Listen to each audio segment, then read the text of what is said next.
What up, Slackers? I'm Matt. And I'm Jesse. We're the host of American Slacker, a weekly show that discusses the weirdest in world events. We cover UFC, the latest in technology, Xbox games, entertainment, and music reviews.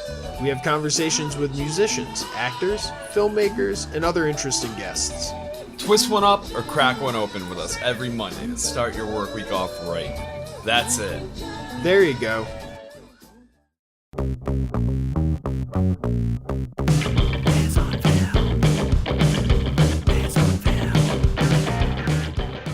Hello, dear listeners. What up? How's everyone doing? Thank you all for joining us again on this delightful day. I don't know if it's a delightful day where you're listening. It's a delightful day here, though. Really nice, actually. Bloody lovely. How's your week been, Toph? Haven't seen you in a while. I've been filling out forms, which is just it's actually my idea of hell, filling out forms. But, you know, employment has its benefits. Oh, yeah. Salary and that. I guess. But unemployment also has its benefits. Oh, unemployment's great. Because more time to do nothing. But no I mean, there's that money one little thing, isn't there? Yeah. So what else did you get up to this week? Did you go to the movies? I have been to the movies. What did you catch? I saw Darkest Hour. Ah, yes. I'm not going to see that because historical period piece. You just put a line through it. How was it? Pretty good. Should I watch it? No, because it's a period piece. Yeah, that's what I figured. Doesn't matter what it is. It could be Star Wars in period piece, and you'd be like, not interested. I must say though, have you ever read William Shakespeare's Star Wars? I have not. Yeah, they're actually pretty great. Technically, Star Wars is a period piece. That's true because it is set a long time ago.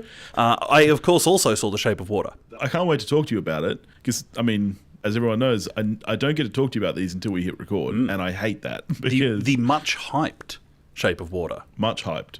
I was reading an article the other day that they're expecting this to take the record for most Oscar noms. Really? Yeah. Well, I mean, think because all of the technical nominations, all the technicals that'll be there. It'll get acting nominations. Yeah. Alexandre Desplat is definitely getting. Well, Alexander Desplat gets nominated every year. Well, he should win, and he's a gun. He's a gun. I mean. Let's stop talking. Let's actually talk about the movie for a second. Yep. What's it about, Billy? All right. So The Shape of Water is the story of a mute girl, Eliza, living in the early 60s, who is a janitor at a scientific lab, I guess, who falls in love with an experiment there who's a giant. He's not an experiment. Dude. Well, he's an asset. They've captured him and they are studying him to an extent, I guess, and she falls in love with him. And that's kind of a broad overview of it. Yeah, set in early 60s. It's 62, I believe 62, they actually say. Yeah. So during the whole kind of Cold War, so there's lots of kind of, Yanks are fighting the Russians and Russians are fighting the Yanks and fish people are roaming about the land. They are. As they did in 62. No giant robots. No giant robots. Thankfully, because I thought Pacific Rim was a turd. Well, the second one comes out later this year, so maybe we'll have to do an episode on that. Can you pay for my ticket? Because I don't want to give that thing my money. See, but this is the thing about Guillermo del Toro. This guy made Pacific Rim, and then he made Pan's Labyrinth. Pan's Labyrinth first. But the spectrum, his range of direction, he goes all the way from full-on art house to full-on, popcorn fare. Yeah, exactly. What I really liked about this movie is I felt that this fit pretty neatly in the middle of the two. I thought it was artsy enough but approachable for the general moviegoer. Yeah, I agree. Even if it's not my favourite Del Toro film, at this point if someone said, what's a Del Toro film like? Yeah. This might be what I would tell him to watch. I would definitely say so. This is like his love letter to cinema. He's just... I mean, he knows what he's doing. He owns his craft. And do you know how much this movie cost? I do not. This is an extremely low budget movie. Well, I mean, it's going to sound a lot when you say we couldn't afford it. 20 million. You should see Topher's face because if you know much about filmmaking, I mean, these days that's low budget. Barely above indie these days. Well, that's what Kevin Smith's Chasing Amy was 35 million. So this was less than that. What did they spend 35 million on in the production of Chasing Amy? Filmmaking is expensive. This is the thing. I mean, think about the cost of film, because Chasing Amy, of course, was actually on film, not digital. So there's a huge chunk of cost right there. But film itself is not that expensive. Well, No, it's not 35 million. No. But 20 million on this. So the fact that he was able to get this product out for that amount... You could make 15 Justice Leagues. Yeah. And why this. would you? Yeah, I was listening to an interview that he did with Baz Luhrmann, of all people, who was talking to him about the Our mate the making Baz. of this film. Yeah, Aussie's Baz. We all know each other. Yeah, it's a very small place. I used to pass him on my kangaroo on the way to work. Oh, yeah. He had a good model, Kanga, didn't he? And Guillermo was talking about how, because he started out as an indie filmmaker, he just, you don't think about money. You just think about, oh, yeah, I'm sure I can do that. And that's kind of the approach he took with this movie. And it's pretty amazing. And it is amazing because it's a gorgeous looking movie. Well, that's what I was going to say. Straight up, let's talk about the art design and the visuals of this movie, because this will get nominated for all the technical awards, and from what I've seen, it should win. The art design in this film is stunning. The design of the creature itself, even just the color palette of the film, the entire film has a real green tinge to it. And again, I was listening to Guillermo talk about that. It kind of evokes that kind of oceany feel, but blue is too cold for a romance, which is why he went with green. And the entire film, like literally almost every scene, is just popping with green. Oh, Jesus, it is a good-looking movie. It just looks absolutely beautiful. The cinematography in this movie is amazing. As a cameraman, when you watch something like this... I cry. Yeah, does it just inspire you to No, quite the opposite. I go, I'm rubbish and I will never amount to anything. Well, let me ask you this, because the cinematography in this movie was amazing. Agreed. It was incredible. I know that for years you've been championing Deakins, and I know that you think this is his year. After seeing The Shape of Water, do you still think... I still feel that in terms of the Oscars, I Yeah. still think that Deakins will win this year because I think it's going to be one of those, He's this is gotta beyond win. a joke. Yeah. He needs one. In my absolute heart of hearts, I actually think that Dunkirk should win. Right. See, because I thought that as we've spoken about in our best of episode, I did think that the cinematography in that was outstanding, but I think that this is better. I thought visually, this is a feast for the eyes. Oh, it's so good. Like everything about the visuals in this movie, all the way from the cinematography to the visual effects, the way those two things blend together, I thought was just outstanding. So, what did you think of the creature design? Because the creature is obviously a large part of this movie. I really liked the creature. Yeah. So they did take, as I understand it, they did take fairly direct inspiration from Creature from the Black Lagoon, to the extent that Michael Shannon's character, the one who's kind of enslaved this poor thing, Yeah. actually says that they found him in a river in South America, which Yes, is they where do. the Yeah. Black Lagoon is. Of course, yeah. So there's a nice little kind of nod in that direction. But it's great. Do you know, or do you have a guess as to whether the eyes are part of the costume, or whether that they're was practical or the way that the blinks worked, I'm inclined to think that had to be CG. To be honest, I'm not sure. The blend was so good that I couldn't tell you. There were scenes where I was obviously like, okay, so his skin, for example, I was sure was practical. Yep. Especially because it's a guy that's worked with Del Toro a bunch. Yeah. In Hellboy, he plays I believe an aquatic type thing. Yeah. And in Pan's Labyrinth, he's the something else. Yeah, I believe he's often a monstery type. Yeah. There were definitely parts that I could tell were practical, but the blend was so good that I couldn't. I'm almost certain that the eyes were CG, because how do they? The way that the blinks worked was pretty crazy. If they're part of the suit, then geez, props to whoever made that. Yeah. Well, I mean, props to them anyway. Well, yeah, whoever's responsible for it. Yeah. Billy and Topher say, well done. Well done. Yeah, no, the creature design I thought was really very cool. He was kind of human enough without being in any way human. Humanoid, like obviously he's got a torso and limbs, but there was nothing kind of humanistic about him.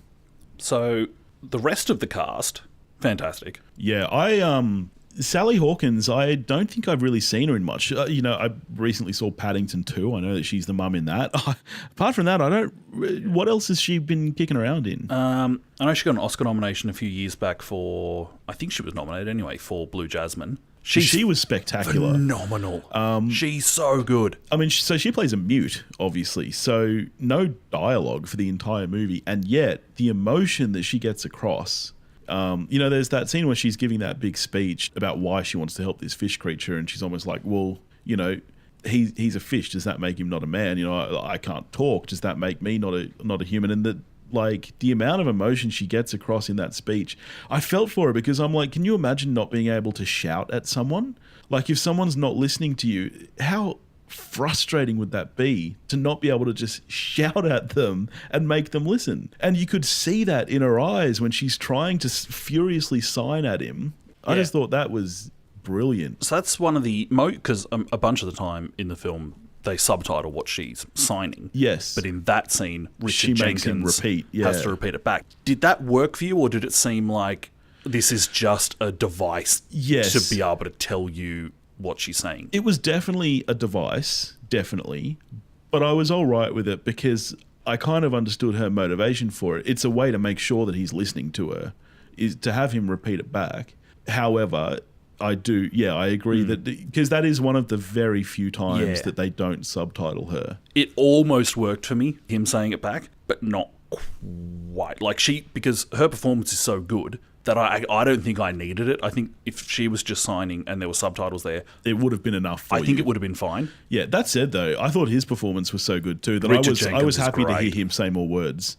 I would watch a spin-off series just about him, just kicking around, making some art. He was great in this movie. And there's more, like, Michael Stuhlbarg is in there being typically great. Michael Shannon's in there being fantastic. Typically great. Octavia Spencer. She was the standout for me. I actually don't think I've ever seen her in anything else. Oh, right. Yeah, and from the trailers for this, I was not expecting to enjoy her. I was like, they're really going to sass her up, you know, like she's going to be a little bit too sassy. She was very sassy in the movie, but for me it just worked. I just thought she was great. Yeah, and she's kind of the character is this cool mix of two of her previous roles in The Help and in Hidden Figures. Yep. At one point in the film, Michael Shannon actually says, I can't believe I'm talking to the help. Yeah. And there's almost a wink about it, but not quite.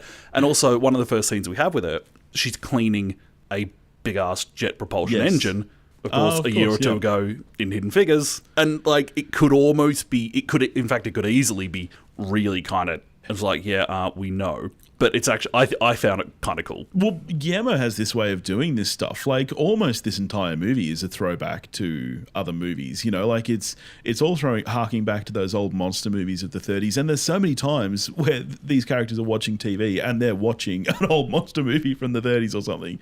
And it just works for me. I thought it was really cool. One interesting thing about the film, in the age of Trump and Weinstein, you've got this film where you've got a woman sleeping with a monster, but it's a good thing. Yeah. And you've got a Russian agent interfering in US government business. As a good thing. But you're cheering for him. Yeah, he's the good guy. Yeah. And then you've got Michael Shannon, you know, like fetishizing women who are completely silent. You know, just like everything about him is so wanting the big fast car. Like he's literally a representation of America at that time, and he's the bad guy. And he's a character who is both rotten and literally rotting. Yes. Yeah. And those fingers, man, like the way he just kept like randomly sniffing them at times, and they just get progressively like darker and darker, and you're like, oh, yuck. Yeah, he's nasty. Yeah. He's well nasty. Now, here's a question for you, because there's a lot of stuff online at the moment about how weird this movie is. Did you find this a weird movie? No. Not at all. I didn't find this weird at all. I found it, to be honest, it was pretty predictable. I kind of saw where it was heading, at least halfway through, at least. It's almost like a fairy tale. It's very traditional. You know, like, to me, what I saw in this movie was, like, yes, it throws back to a lot of monster movies, but to me, this was like This was like a modern version of Beauty and the Beast, but with more fish fucking. A really accessible film. Yeah, it's very, very easy to watch. You know, and obviously there's a couple of kind of things in there that are different. You know, it's very rare to have a lead character who is mute and things like that. Or who sleeps with an aquatic creature. Or who literally fucks a fish and you see it on screen. But speaking of which, I loved the scene too, where she was explaining to Octavia Spencer how that worked. That was so good. Where is this guy's dick? Like, where is his fish dick? Octavia Spencer's eyes are just a global treasure. The amount she could do by just how wide they are at any point in time is so good. And yeah, when she's saying, so what did you get up to last night? Yeah. It's like, you did what? But how does that work? But yeah, to me, this was like very much, like Beauty and the Beast or The Little Mermaid. Like, it was, even the way that the story's framed around Richard Jenkins kind of narrating it almost like a fairy tale. To me, that's what this was more reminiscent of. And it's not even the first kind of monster movie romance that we've had. Things like The Fly, even Twilight, which is a turd. Haven't seen it. Don't intend to. Well, it's, in principle, it's not that different to this. Girl falls in love with a monster. So I don't think it's that weird of a concept or I film. do know that there are sparkles. He does, yeah. He sparkles. I know in the that much daylight. about it. Instead of like melting in the daylight, he sparkles. Non-traditional. Weirder than this. I read somewhere that when that Del Toro first pitched the movie to Sally Hawkins at the 2014 Golden Globes. But I think afterwards, it could have been during. He said he was well drunk, so it could have been during because it's the Globes. But yeah, he pitched this into her just off chops, and he said being that drunk, it made it seem even weirder. Trying to explain, yeah, and a fish. Yeah, I mean, I guess, looking at the synopsis of this film, I could understand how you might expect it to be weird, thinking she falls in love with a fish. But when you're actually sitting there and you're watching it, it just kind of felt natural, and yeah, I was into it. There's a plotline which, in terms of the story, I could probably do without it. That being Richard Jenkins' character at the pie shop. At the pie shop. Yeah. The thing that works for it is the juxtaposition between the creature and the guy that works there, who on the surface is this really desirable guy, but who underneath it turns out is a racist homophobe. Yes. Whereas the creature, of course, who looks like the creature, but as we know is this good-hearted monster. Who does eat cats. Does eat cats, but cats are pretty evil. Oh, yeah, I'd kill a cat. Yeah, see? Well, cut that out. I quite enjoyed that whole thing, because for me it was also something linking Richard Jenkins. All the characters in this film I felt were quite linked together. Like I said, that speech she's giving about how, I'm a mute, does that make me less human? Octavia Spencer is this black woman in the 60s. Is she less of a human? Richard Jenkins is this as far as Michael Shannon's character is concerned, absolutely. Exactly, Richard Jenkins is this gay guy who's being, put down by this other guy. Is he any less of a human? So for me that really worked, because it just tied all of them together. They're all underdogs, they're all... I liked that character in the pie shop. I just thought the sequences itself occasionally kind of sucked the momentum out of the story. Oh, see, I kind of liked it. And I liked the kind of little humour that added too. That scene where he first Opens takes the Sally fridge. Hawkins. Yeah, and he's just got pies shelves for days. full of pies, because these pies are terrible, but he's going there anyway. I quite enjoyed that. Now, as we said, the music in this movie is outstanding. It's almost... I was reading an interview with Alexandre Desplat. Desplant. Thank you very much. Oh, Desplant. He should do a film with Claudia Carvan. About how he almost wanted it to be like a musical without singing. And it's amazing how much that came across. You can almost hear the characters' voices in that theme music. And no matter how many times that theme music played, I enjoyed it. I would have been happy if he had just written that one piece and it played for the entire film. You got those cool little things like where Sally Hawkins' character's walking down the hallway kind of doing the dance moves and stuff. And it is kind of... There's a couple of sequences in the film where you are teetering on the brink of it being a musical. That's right. The timing of this I thought was, so we spoke briefly once, I can't remember what it was, but we spoke a little bit about Baby Driver.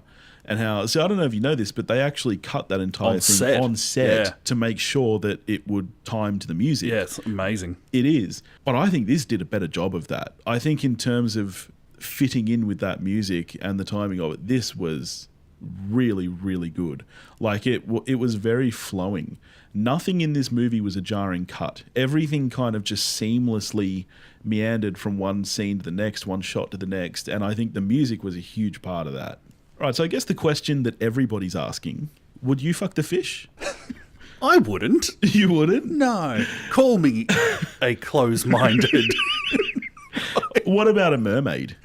Is it the fish with the legs of a lady, or is it a lady with a... Regular mermaid, not a reverse mermaid. You'd have to get me pretty drunk. You're a close-minded bigot. That's what I'm saying.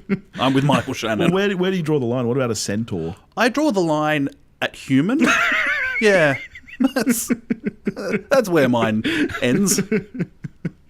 Wouldn't venture outside it. What were your thoughts on the sex scenes? Because I was talking to a friend who was actually like, could have done without them. Didn't think they added anything. I thought that in some ways it kind of took away from their relationship because it was about more than that. So she didn't like it at all. What were your thoughts on it? Because I thought it felt quite natural, as I said. Yeah, I actually think that's a reasonable point. That it kind of That diminishes. you could have done without it because it was already such a tender relationship and everything. But then again, it is, if you take away the fact that it's the creature from the Black Lagoon, it's a fairly traditional love story. It is. And so in that sense, there's nothing strange about it. Yeah, and to me also, that was more about... She still fucked a fish. She did. But to me, that was more about, in some ways, their loneliness as well. You know, like, obviously they did have a very tender relationship aside from the sex. And, well, I guess we're going to talk about the ending here.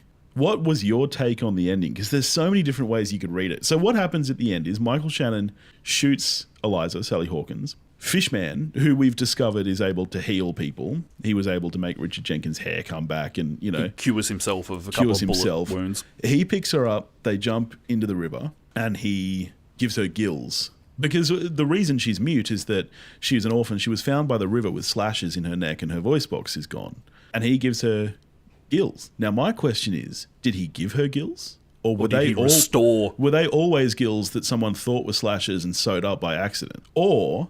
is she dead? And Richard Jenkins is just telling us that ending is a kind of like, oh yeah, it's a fairy tale. That's one of the things I loved about this film was that this, even though it seems quite simple, it's a fantasy, it's a fairy tale. Yeah, it is. Yeah. I like she's from the river idea. I like that too. I was just into it. I never for a second thought that maybe she had actually died and Richard Jenkins was just being nice to us until my wife said that after the movie. And I was like, oh, no, I was just so into it that I was like, yep, this is what's happening. I'm watching reality right now. I just thought it was beautiful. I didn't cry. What? I didn't cry in this movie. You soulless dog, you. But I loved it. I totally liked it. That's what I was expecting. Yesterday, because you watched this before me, and as always, I was trying to goat you out of like, oh, what did you think? You know, thumbs up, thumbs down. You thought that we would be similar but not that far off. And what I thought that meant was that we would both think it was good, but I thought, like, I'm going to guess that you gave it a 6. You are wrong. I'm wrong. I bet it's slightly higher than that, than maybe a 7. I'm a 7. Well, you're going to be shocked here. This was a 10 for me. Really? Of the movies I've seen so far in 2018, this is my standout. Yeah, and right. I will be surprised. So far in 2018, the 2 weeks we've had of it. I will be surprised if by the end of this year, this isn't still in my top 5. Yeah, cool. I think that Shape of Water debuted at the Venice Film Festival last year. I think. That sounds correct. And I mean, people have been going crazy about this since it first got shown. Yeah. I totally get why people absolutely love it, and I totally like it. It just, for the reasons that some films work for you more than others, whatever that chemical makeup of everyone's brain, it clearly didn't land for me the same way it did. And that's what I was that's what I was expecting. As soon as I finished watching it, I knew that I would like it a lot more than you. See, because I'm a romantic at heart. Like, you give me a romance, I'm in. And I love fairy tales. Like, so this just combined everything. And from the path you were leading me down before, you're quite open to non-human relations. Yeah. I'll fuck a fish. And I also love cinema. And this entire movie is a love letter to the movies, you know. How good is that shot when she walks into the cinema and he's just standing there? Oh, it is such a good shot. The cinematography, the set pieces, everything about this movie was so gorgeous. And that shot, I was like, oh man, I could just frame a picture of that shot, hang it up, like it was so good. When we had that conversation yesterday and I figured that, he thinks that we'll probably both think it's good but not great, I was like, yep, that's probably what I'll think. But loved it. My expectation was that I would love it. I went in, I try not to go in to any film you know, with too much expectation, but just with what certain people had said about this film already and how I tend to line up with this person or that person. Yeah, I couldn't help the fact that my expectation was that I was going to be just absolutely into this film. And yeah, let's not pretend like I really liked it. Yeah. So for you, like comparing this to, say, Pan's Labyrinth, which is very hard to compare them because they're very different films, you enjoy that more? I would have Pan's Labyrinth edging out this, yeah. And both of them are very long way ahead of Pacific Rim. Which I got tricked into watching. A mate of mine who listens, you know who you are. He was like, have you seen it? I was like, nah, not interested. And he was like, no, it's really, really good. I was like, okay, damn you. God, I hated that. So how are you feeling about 2018 so far after this and 3 Billboards? I'm on a good run. Because I liked Darkest Hour. It's not great, but it's good. And yeah, I think Gary Oldman will just stroll in for the Oscar. Yeah. Well, he won the Globe, of course. Yep. Thanked Winston Churchill. He'll Probably win the first time anyone's ever thanked Winston Churchill in years. He'll win the BAFTA because he's British. Yep. You didn't watch the Globes, did you? No. Do you know any of the winners? Yeah. Your thoughts? That's the Globes. I don't care. Everyone's drunk. I think every year at the Globes there's at least one La La Land Moonlight moment, and everyone's just like, oh fuck it. Yeah, we'll just let it ride. Like, was it last year when Aaron Taylor Johnson? That sounds like a familiar I think name. Aaron Taylor Johnson is who I'm talking about. Like when he won Supporting Actor a year or two back, and everyone was like, he was nominated? Just go with it.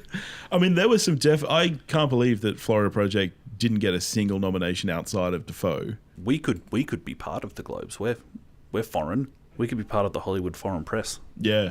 And then if we got up on stage, they would play the music after 10 seconds and kick us off because foreign people can't talk for as long as Americans. Well, no, but we'd just be voting. Maybe we should vote. We'll just email it in next year.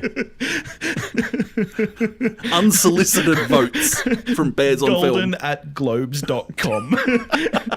Dear Globies, love the Bears. But actually that wouldn't work because there's no way, known to God, we'd be able to agree on what we were voting for. That's true. So it would have to be Billy and Topher. We'd have to go separately. Separate ones. Yeah. Also, send us some screeners. Oh, yes, to all the please. studios out there. We'd love some screeners. We'd really like some screeners. If you have screeners and you want to sponsor us. Yeah. Hell, if you've just got some old DVDs. Oh, yeah, we'll take some DVDs. Send them over. I still have a DVD collection. I tell you what, if you run a Blockbuster, if you're that one guy who still runs a Blockbuster, let us know. We'll come in and rent some movies. You will not. I will too. I love the video store. So we both recommend Shape of Water. Yes, I definitely think that if you're out there and you haven't seen it yet, you should go watch it. What are we talking about next week? Molly's Game? I believe that is correct. How are you feeling about that? So now we really have to get to it. Yeah. How are you feeling about Molly's Game? Because I Oddly know enough, that you're a Sorkin I'm a Sorkin fan. nut. Yeah. On the strength of specifically the trailer. See, but I know that you like Bryce Dallas Howard. I'm not though. that... Bryce Dallas Howard, who was fantastic in Zero Dark 30. Yeah, I think Jessica Chastain is an absolute boss. Yeah, I love her. yeah. I love Idris Elba. Yeah. I love Aaron Sorkin. Yeah. And yet, my expectations for this film, which, as I've said, I try not to have. Clearly, I'm not very good at it. No, you're terrible at it. Well, I'm excited to not see that it. high. So I'm excited to talk about I'm that expecting next week. it to be completely competent, but yeah, at least now I can be just, nicely surprised. What's your favourite Sorkin screenplay? Any given episode of West Wing? Right. I thought you were going to say that. Should have known. And by that I mean the Sorkin years. Actually, no. The first 3.5 seasons. As soon as re-election happens in season 4... And that was still Sorkin at that point, wasn't it? Yeah. Yeah. But then, what would be my favourite? I loved The Social Network. It'd be a toss-up between Social Network and A Few Good Men. Have not seen A Few Good Men. You animal. I'll get to it. I'll get to it when I watch No Country for Old Men. I'll watch all the men's. All of them. The old ones, the good ones. The bad and the ugly. Right, well, that's us for this week. If you want to get in touch with us, you can do that at bearsonfilmmailbag@gmail.com. You can find us on Twitter at bearsonfilmpod, Facebook at bearsonfilmpodcast, Instagram at bearsonfilmpodcast, or you can find us at bearsonfilm.net. As always, be sure to tell a friend about the show, give us a rating on iTunes. Yeah, and just go watch a movie. Thanks for joining us, everyone. Catches.